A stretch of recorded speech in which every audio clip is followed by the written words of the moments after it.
Recovery हुई 43,200 पर इस समय हम ट्रेड करते हुए, लेकिन 19 पॉइंट ऊपर रह गया है। तो ऊपरी लेवल से जो अब कुछ देर पहले 50 पॉइंट ऊपर थे, अब 20 पॉइंट की बढ़त देखने को मिल रही है। लेकिन पीएसयू बैंक इंडेक्स आपकी स्क्रीन पर लेकर आएंगे, वहां पर ज्यादा दबाव बनता दिखाई दे रहा है, क्योंकि बैंकों की ऐसा लग रहा है कि मुश्किलें बढ़ सकती हैं। अनुमानित लोन घाटे की प्रोविजनिंग के लिए रिजर्व बैंक जल्द कुछ नियम लेकर आ सकता है, जहां पर एक्सपेक्टेड क्रेडिट लॉस के नियमों में बदलाव होने के आसार बनते दिखाई दे रहे हैं और इसका इंपैक्ट आएगा, उसकी आंच पड़ेगी।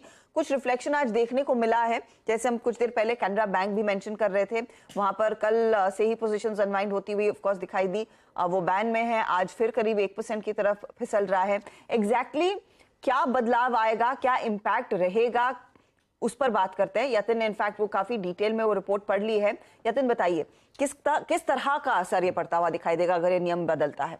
तो देखिए हर्षदा, आरबीआई ने कंसल्टेशन पेपर लॉन्च किया था जनवरी 2023 में और बैंकों ने इस पे अपना फीडबैक दिया फरवरी 2023 में।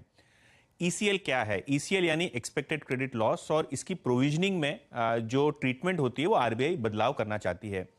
अभी क्या होता है कि अगर कोई एसेट या कोई कस्टमर आपको 90 दिन तक पैसे नहीं देता तो उसको आप एनपीए घोषित करते हैं, और जैसे वो एनपीए हो जाता है उस पर आप रिक्विजिट प्रोविजनिंग लेते हैं। लेकिन अब ये प्रोविजनिंग एनपीए के बाद नहीं, एनपीए के पहले ही आपको लेना होगा, ऐसा आरबीआई अपने कंसल्टेशन पेपर में फ्लोट कर रहा है। और इसी को हम लोग कहते हैं एक्सपेक्टेड क्रेडिट लॉस। आपको कितना एक्सपेक्टेशन है कि आपका जो दिया हुआ लोन है वो खराब हो जाएगा, बैड लोन हो जाएगा, और उस बेसिस पे आप एक ईसीएल प्रोविजनिंग करेंगे। जो सुझाव है और जो एनालिस्ट लोगों को जानकारी मिल रही है बैंकों से, वो ये मिल रही है कि 1% से लेकर 2.5% के बीच में लोन बुक का आपको ईसीएल प्रोविजनिंग करना होगा। तो जो बाद में लोडिंग होती थी, अब ये फ्रंट लोडिंग हो जाएगी प्रोविजनिंग की। और क्योंकि आपकी बैलेंस शीट छोटी होगी या अगर आप एक कमजोर बैंक है, छोटे बैंक है, तो आपको ये अपफ्रंट प्रोविजनिंग की वजह से प्रॉफिट पे असर होगा, आपके नेटवर्थ पे असर होगा। कितना होगा? मॉर्गन स्टैनली और सीएलएसए के हिसाब से नेटवर्थ का 5 से 20% के बीच में इंडियन बैंकिंग यूनिवर्सों को ईसीएल लागू होने पे इंपैक्ट आ सकता है, सबसे पहली बात।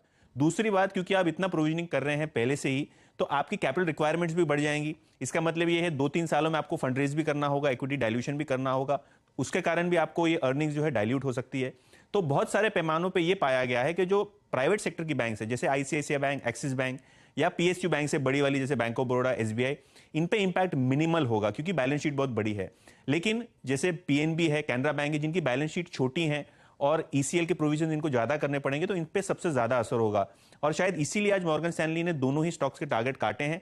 पीएनबी को डाउनग्रेड किया है, टारगेट 55 से काट के 50 कर दिया है, और कैनरा बैंक का भी टारगेट 10% से ज्यादा इन्होंने काटा है। तो ईसीएल नॉर्म्स कब लागू होते हैं हमको पता नहीं, लेकिन आरबीआई की खासियत है अगर वो कंसल्टेशन पेपर फ्लोट करते हैं, और ये ग्लोबल स्टैंडर्ड प्रैक्टिस है, ऐसा नहीं है कि कुछ नया आरबीआई कह रहा है करने के लिए। यूएस में ईसीएल प्रोविजनिंग होती है, बड़े बड़े देशों में ईसीएल प्रोविजनिंग होती है।